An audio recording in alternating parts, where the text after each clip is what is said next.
say there is.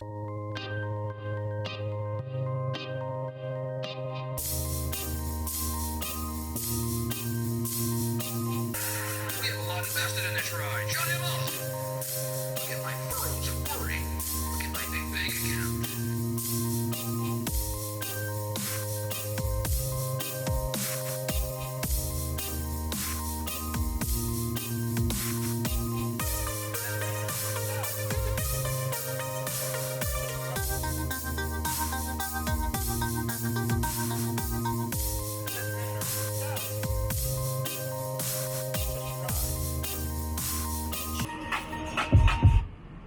We're back and finished filming the Peach Podcast Syndicate TV intro and promo, and now we're headed to practice over there at 10th Planet Perry because we are gonna be 1 minute late, so we gotta get moving, and it's a hands-free state, so bye. But we're bringing back the Daily Stack in some form, fashion, or another, but we're going back to vlogging. And I'm just going to shoot on this little bad boy, mostly. So, stay tuned, subscribe, hit the little bell. I know there was 350 some odd of y'all that I just kind of left hanging for a little while. But, we're going to do this. And we're getting ready for the PGF qualifiers, an MMA fight, and a whole lot of in-between with a lot of content, film, playing with cameras, talking to cool people. So, see you folks around. Peace.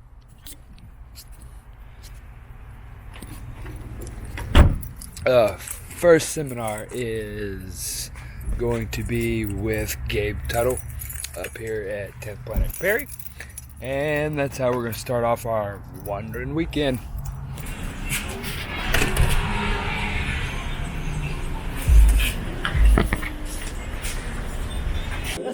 Drink the Rogan one cold. They have it. Then they have it. It's pineapple. It's pineapple like habanero or something like that. But like it's got like a spice to it. It's not that spicy.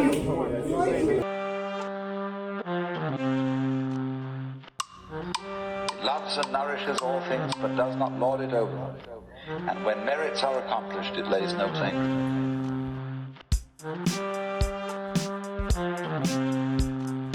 He was walking around. I was waiting, took my job. I'm so down.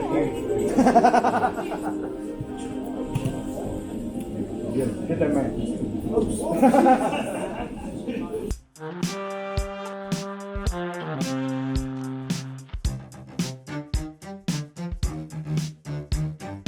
Therefore, you relinquish power, trust others.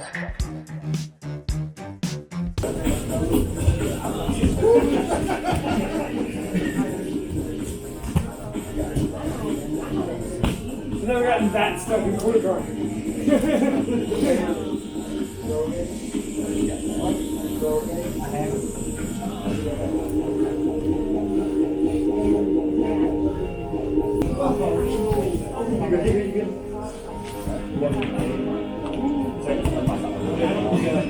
I was literally just on that second. I don't know how.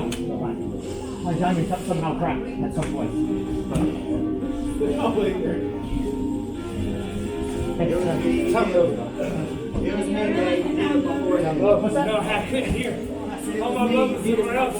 Yeah, probably. I was trying to scoop out with everything I had. Bam wants to go over.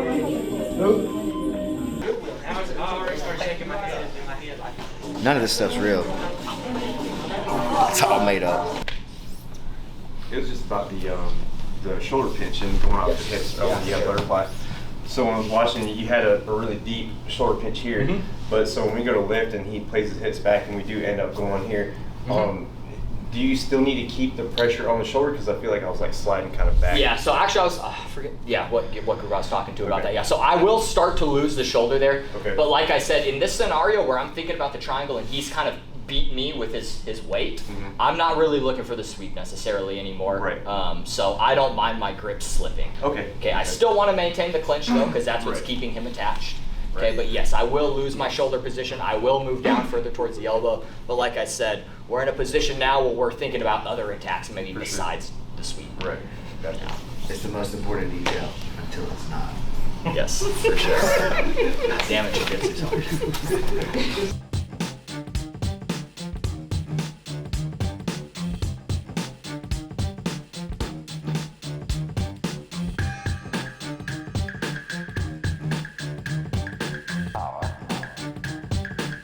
Trust others. The more powerful you become,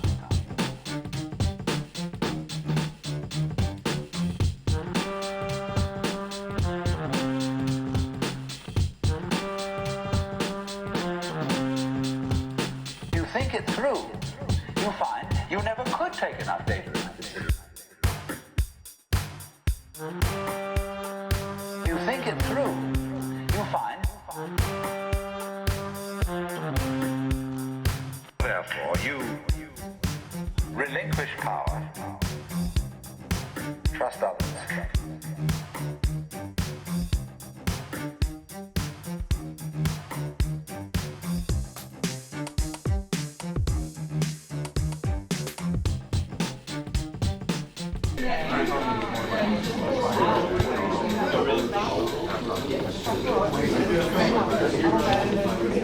Okay, let me reiterate a detail here, guys. Like I said, I don't want to be looking straight at my partner. I should have an angle cut. I might not be quite at 90 degrees, okay, but I want to get to an angle. I'm not looking straight onto my partner. Does that make sense? Like, are you equipped? So even if I get to a position here where I think I can kind of trap the shoulder, or if he just gets just a little tiny bit of pressure, that shoulder comes through. You guys see that? Okay? So I don't want to be looking at him straight on. I want to be looking at him from here. Now if he tries to pressure through, right, it's a little bit more tricky for him to find that angle, right? So again, if I'm here, he pressures through, I lose the shoulder immediately, okay? So try not to be straight on. I still want to emphasize that angle. Even if you're doing a good job getting your leg in front of the shoulder, I still want to emphasize the angle, okay? So like I said, we might not get totally to 90 degrees, but let's try to get there. Let's do it, guys. No two. Just get right back to it. Right back to it. You don't get the breakdown after you mess up. Triangle. Almost. Makes sense. Yeah, the triangle, right? Like, y'all never heard anybody tell you to move right from in front of somebody when you're doing a triangle. It's new information, guys.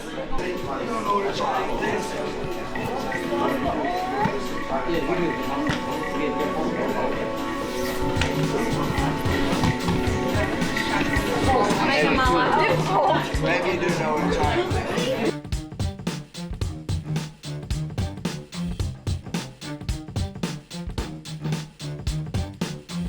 Did I think this over long enough? Did I take enough data into consideration?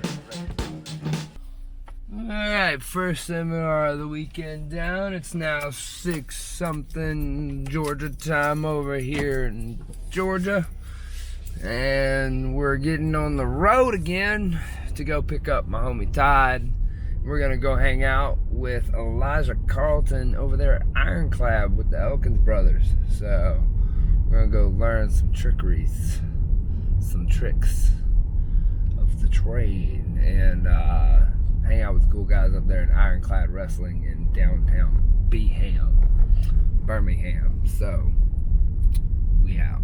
My problem with making these videos has always been that I never have a conclusion because I'm usually so dog tired and so exhausted that I don't ever film the end of the day. So I'm gonna film the end of this video. Wherever we've been, wherever we're going, I want for the Wandering Grappler to tie everything together. So, keep wondering.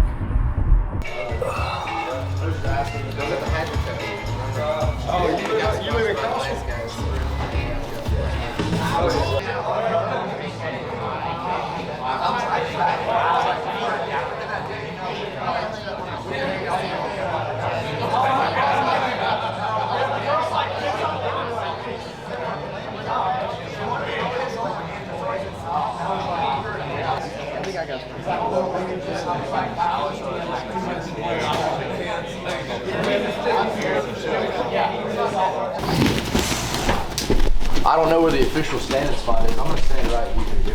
Y'all can just sit down wherever. And I'll introduce you to a couple of my friends. One of them sucks at jiu-jitsu. No, he is super bad at it. He doesn't know anything about donkey guard or triangles or leg locks, and I think that's why you're all here. So I'm super excited to have Elijah here. If you guys don't know, my other friend, Jonathan Roberts, fellow black belt training partner from SBG, is going to teach the last hour. So we're going to teach 2 hours with Elijah, then we're going to break for lunch. And then when we come back, we'll have another hour with my man. I've been to a lot of jiu-jitsu seminars, and we did like lots of talking about position and fundamentals, and we discussed connection for 4 hours and stuff like that. And that was sick. It was super sick, but that's not what I gave you my money for. I want to learn how to kill the sensei. I want to learn how to kill black belts, and I've watched these guys do it. I've personally witnessed them kill me lots and lots of times, so that's where I figured I'd bring them to our home here, Ironclad headquarters, and have them teach us a few things. If y'all need something, obviously you can ask me. This dude that is drinking the Lord's coffee for once, put that Dunkin' shit away, got some real coffee. That's Jake, that's my older brother. Marcus is my younger brother, somewhere around here. Behind me, yep, right there. That's our youngest brother, Marcus. And then Ricky up there at the front desk. And then, hey, Dea, say hey to everybody, baby. With that said, I'm gonna shut up, and my man, Elijah Carlton. Thanks for having me, guys. Honored to be here. This place is fucking sick. Awesome. I'm gonna do my okay? Yeah. So, everything I'm gonna show you today, I hope is really simple. I think everything I'm gonna show you today is gonna be super, super, super simple, and they're all gonna be positions that we're probably already familiar with. It's gonna be a lot of conceptual teaching. So let's get started. All right. Good wrestling's obviously set up off of good angles. Thank God you're better. Good wrestling set up off of good angles, right? These ankle picks, I really like to drag across, right, and just set up shots. And when I said I'm an awful wrestler, but I hate on good people all the time, it's because of the angle, right? It's the timing, the angle, the efficiency of what I'm doing, right? So off of both picks, I'll show both ones. Real simple combination. It's about misdirection, right? He thinks he's going one way, and then I take him the other way. It was always nice. Perfect. Let's talk about the weaknesses and the strengths of 50-50 and 411, right? My strength in 50-50 is that I have a strong wedge that exposes the heel, right? When Matt tries to hide his heel from me by turning it in, by doing this, right? This wedge in 50-50 is strong, right? It exposes the heel, right? The weakness in 50-50 is that Matt can sit up and fight my hands, right? This is the number one problem you face when you get in 50-50 is that he can sit up. Why? You don't have that chest barrier. I don't have a frame in front of it, right? Strength, strong wedge. Weakness, no frame in between, right? 411. Strength, what's the strength? I have a frame in front of me. What's the weakness? This wedge is not here, right? So we're looking to enter a modified version of both, right? My 50-50 hook goes on bottom. My 411 hook goes on top. Right now I still have a strong wedge to expose the heel. And when he sits up and tries to fight my hands, I have a strong frame in front of us, right? Now we're gonna enter this position off of the back step, right? And it's off of the same position, right? When so stand back up for me. Here, right? The only way that Matt's gonna be able to back step out of this modified version of 50-50 is if I don't get this knee to the mat, right? If I enter this position and I do everything correctly and I get this knee to the mat all the way, he's not backstepping out. All right, I'm gonna get the break before he's able to do that, right? But if I enter in this position and it looks, and I wasn't able to get this deep, I'm only able to get like here, right? This is when Matt has the ability to backstep. As you can see, I still have my 50-50 hook on bottom, right? And when he backsteps, I'm just gonna take this foot and plant it on the floor. Right, now I'm in my modified version, what we call inside-outside option. Right, 50-50 hook on bottom, 411 hook on top. I have a strong wedge, strong frame, and I should already have the bite. Right, high level heel hooks and leg locks are about top side heel exposure. Right, when I'm in, no matter what position I'm in, if I'm in 411, right, this is bottom side hill exposure. This takes work, right? I have to dig, and he's easily able to find it. If I'm able to like roll through and get a pin to here, right, this is top side hill exposure, right? Now I don't have to dig for this, right? It's easily available for me right here, right? So when we roll through and we get into this backside 50-50, or the modified version of backside 50-50, anytime we enter backside anything, if it's backside 411, backside 50-50, any of this, we should have the bite immediately. As soon as we get into this position, we've got the bite because there's no fight for it, right? And we're set up and ready for the break, right? If we go through the whole thing one more time, right? And this time, I pulled my leg out to get to the modified version of backside 50-50, but I wasn't able to get the far side knee to the mat. That's what's gonna allow Matt to backstep, right? But I already have inside position with my 411 hook, right? That's the leg that pulls out and clamps over. So as he backsteps, it naturally takes my foot and throws it over, and I'm just gonna plant it on the mat, right? And now we're in this modified version of 50-50 and 411 called inside-outside Russian, right? Which has the strengths of both without the weaknesses, all right?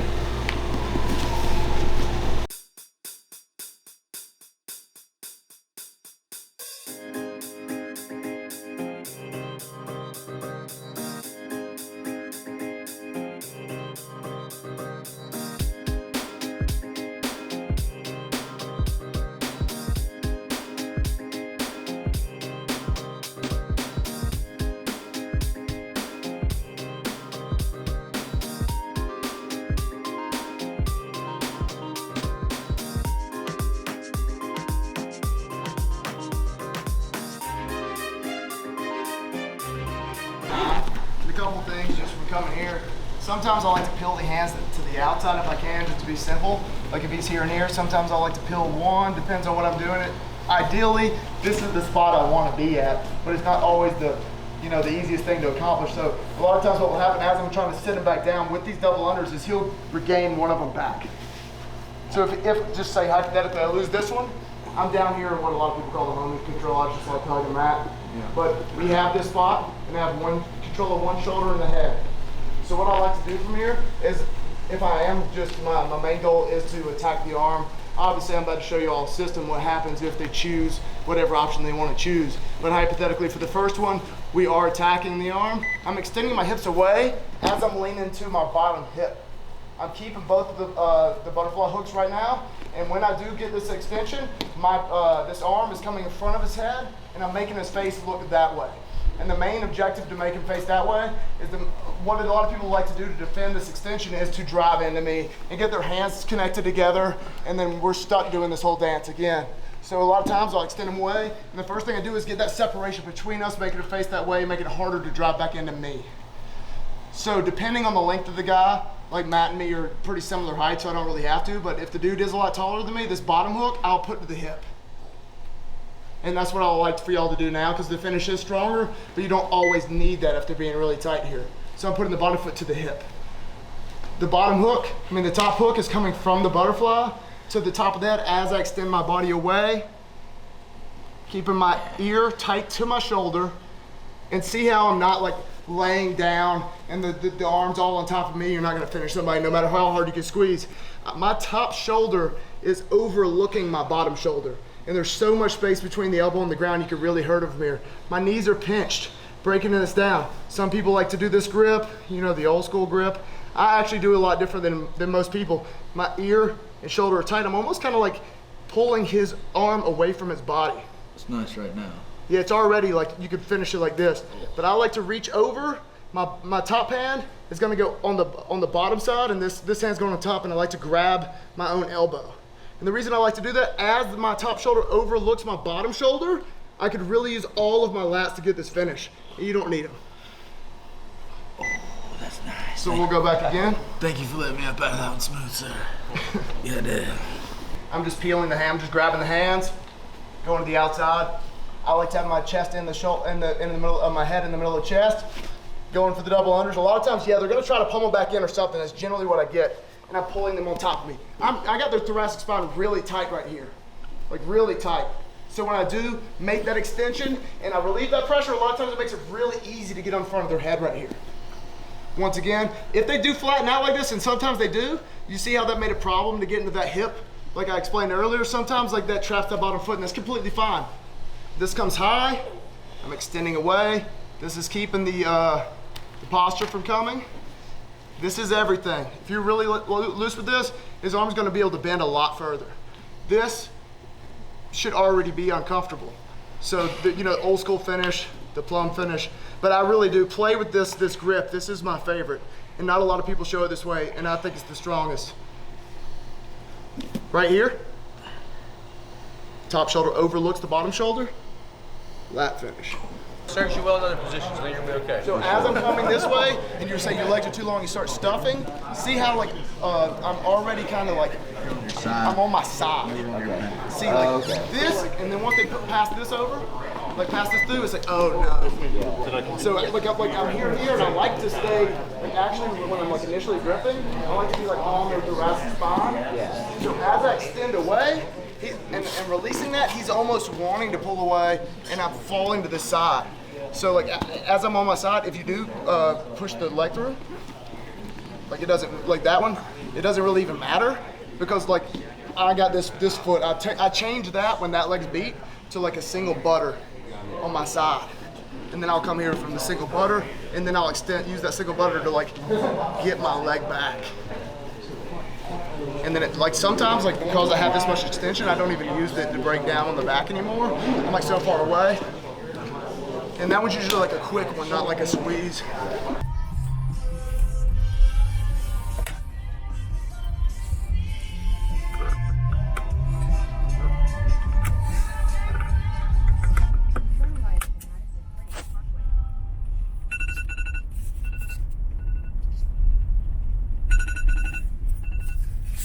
Oh. Dark. Good morning. Light, turn that up. Alright. 4:45 to my body, 5:45 in the morning here in Georgia. We're headed to morning jiu-jitsu in 10th Planet Perry. So we're gonna get some rounds in and start the day off right. Forgot to talk to you guys after practice last night and forgot to film practice. It's practice.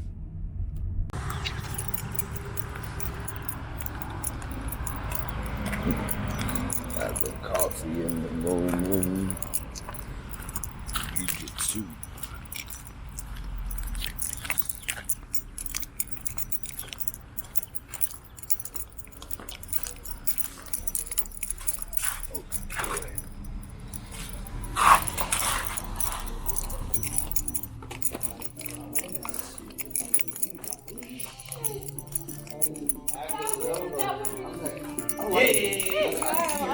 That's so crazy. I was like, I guess I didn't realize how much I mean, like, I never met her without, I've never seen her in her or my life without a mask on.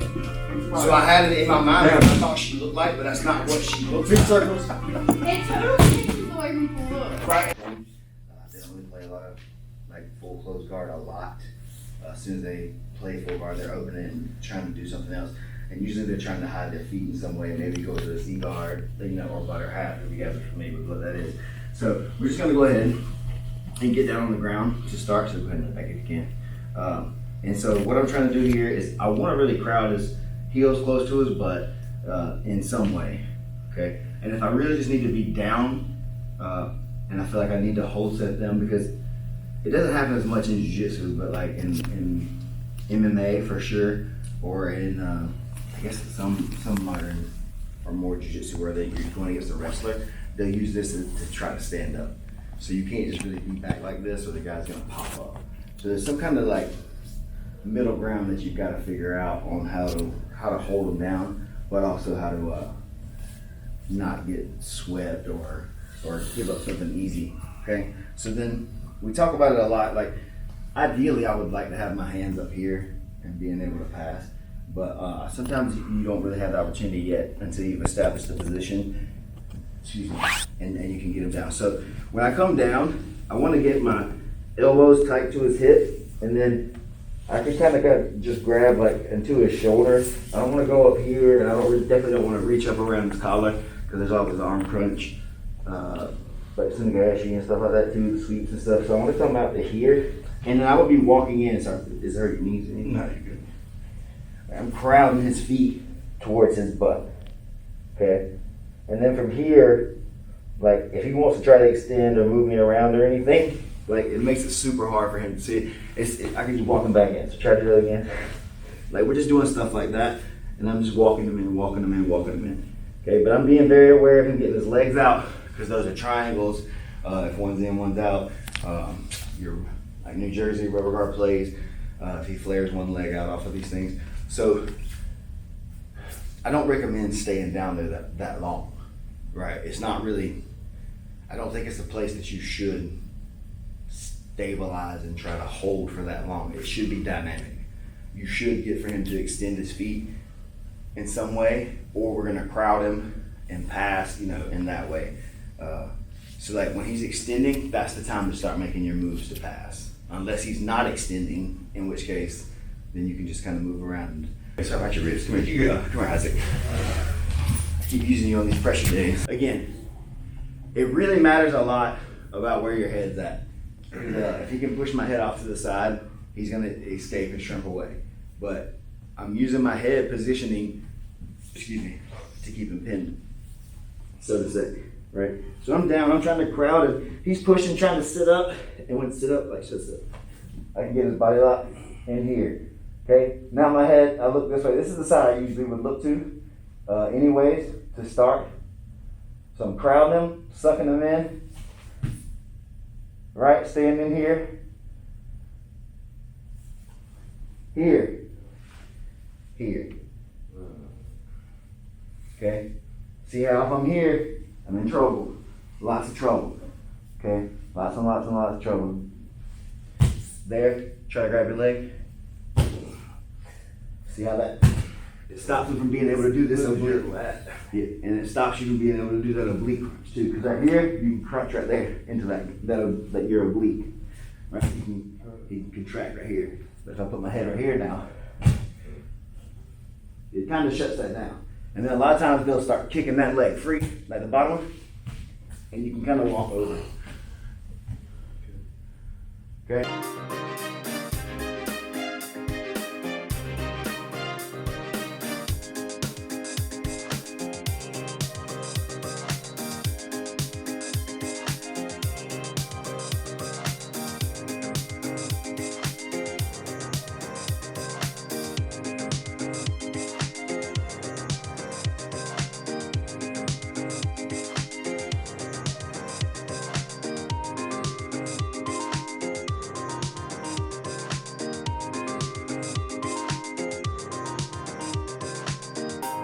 I'm not able to hold him without that body lock, but as soon as I feel that switch right here, I'm either gonna come up, right? Or I pull it out and realize there's danger. Or if he gets a good angle like that, guess what I'll do? I'm gonna switch my head again. And go back to that side. Putting in the road work now has been kind of a success that I've had lately. So time, not speed. Smooth. Got hydration now. So maybe we'll start getting longer. But either way, just putting in the miles. One foot after the other. Been averaging 20 hours, 20 miles a week. So, try not to overdo it. Try not to create an injury.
the way back to the north.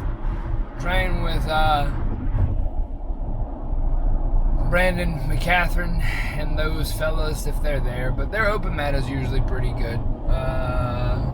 Riding solo today, heading up to Decatur, and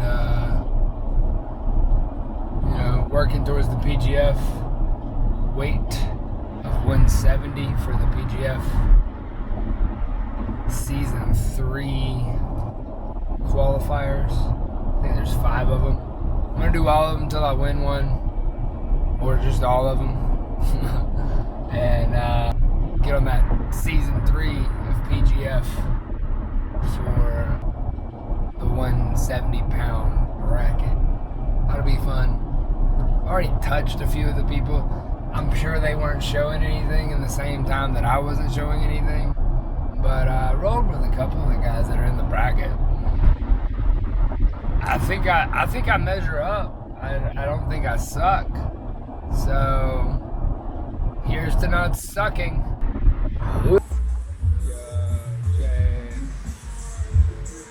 Feeling good? Feeling great. Ty. Who you weigh? I'm at 165. What you doing 155 for 170? I'm dancing way back. So, I just Try to want put to some muscle back on. Been staying in the gym when I'm here, so, you know, living on a steady diet of peanut butter sandwiches has really put a damper on the scale. But we're not stressing. There's been a lot of sodium consumed, so that's what I'm saying at least. So we're almost to the first of the month, June 26th. I think they're doing it here, but the Wandering Grappler's hitting the road doing some jiu-jitsu competition with smudges. Nope. But so trying to keep the continuous focus working. Do you see a smudge? I see a smudge.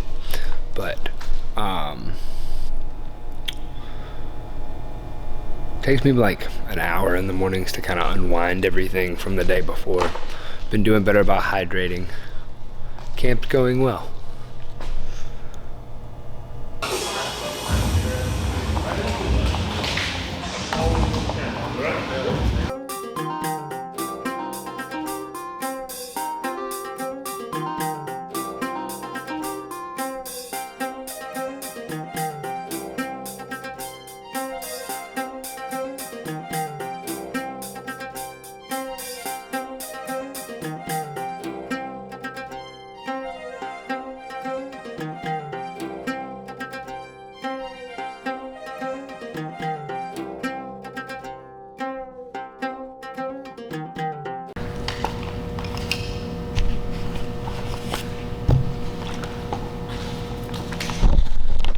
And we're off.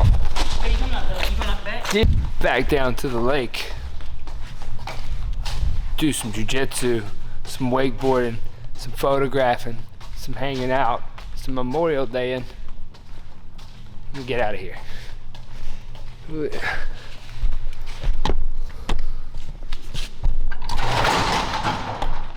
Oh, you have to hold it. Holding.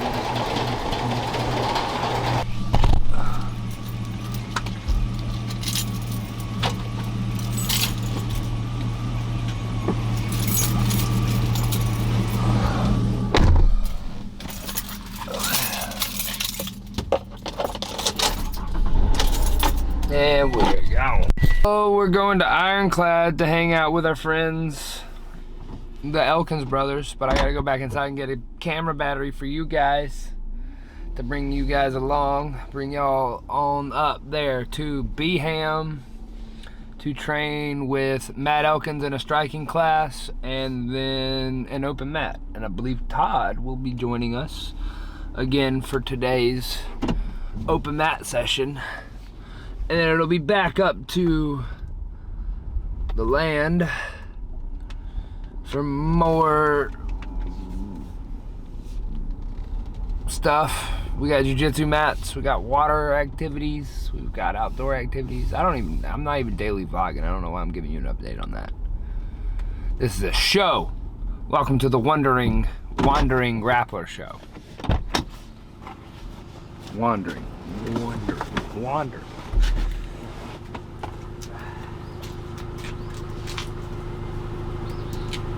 Supply bag for the camera. And we're off to Birmingham. The wild blue yonder. I'm losing it. Losing it, Smalls. We're out of here.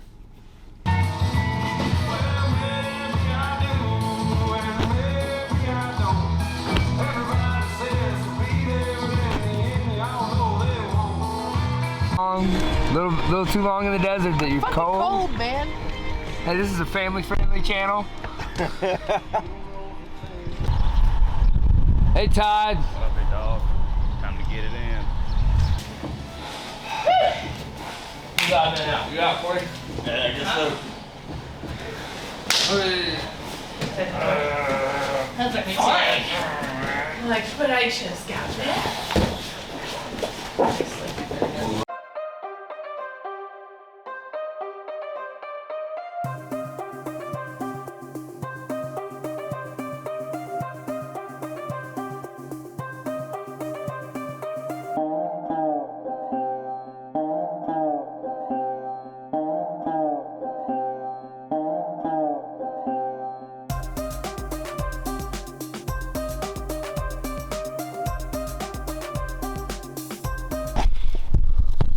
Alright, well, we're back on the road again. Where are the keys? And we're headed to Opelika. We're headed to Opelika. Go train with old friend, artist, R.C. Hagens. One of my OG buddies that has been in the fight game and the art game. And he was one of the first people that I ever really hung out with or knew that was legitimately making a living as an artist. So learned a lot of lessons from him early on, shot some early footage with him. I think Vlog to New York was one of his features that I did.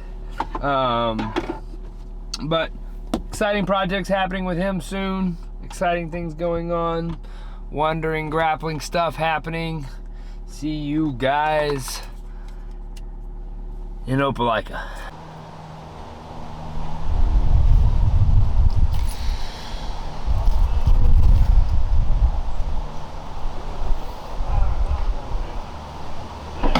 Oy.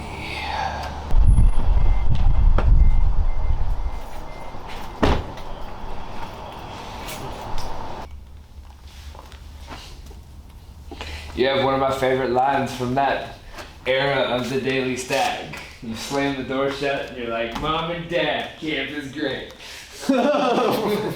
When we were in New York.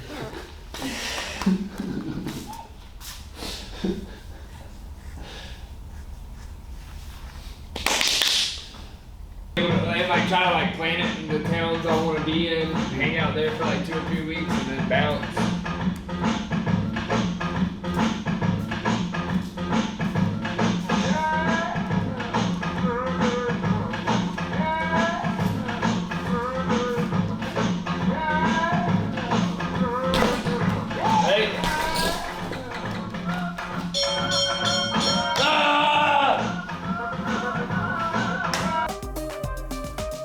That means learning to use an instrument or learning a technique of musical notation or whatever it may be.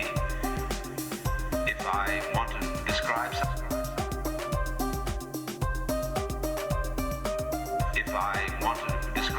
I have to learn a language so that others can understand me. I need a technique.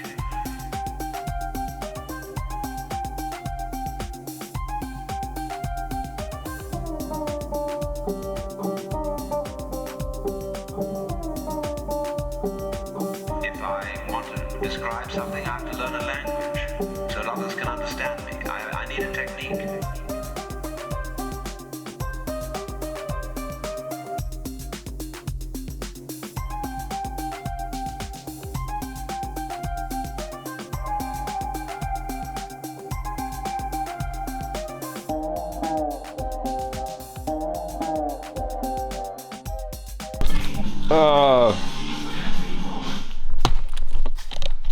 Good rounds, good buddy, RC. So, anyways, this is Red Wolf. These are some friends. Love supporting friends. Love grappling, even for a room of one. Oh, watched the premiere of my channel last night, but now we're back. Wandering Grappler is a thing.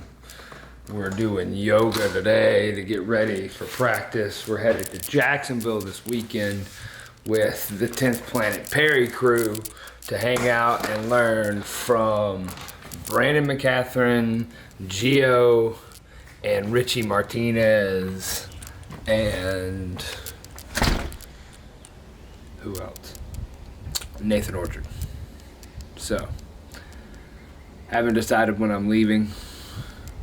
I don't want to miss too much training. We've got like 18 days till the first qualifiers, so trying to make sure I get as much training as possible. So probably going to train here in here in Perry tonight, tomorrow morning, go to Jacksonville, hang out with the cousin, and train with these guys over the weekend.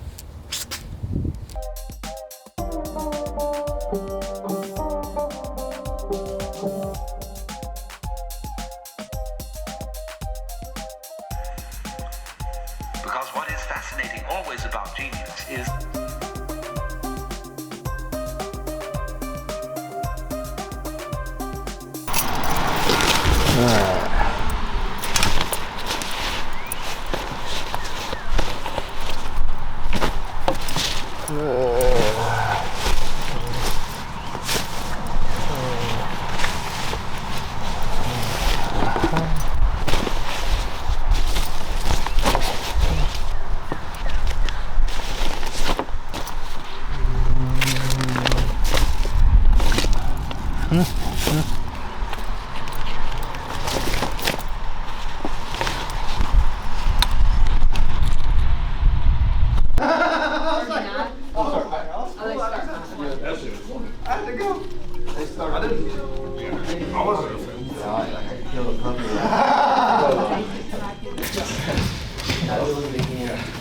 Never ever.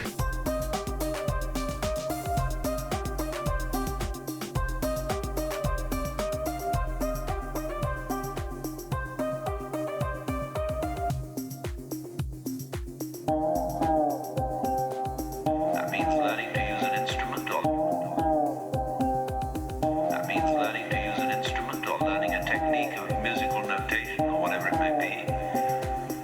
If I want to describe something,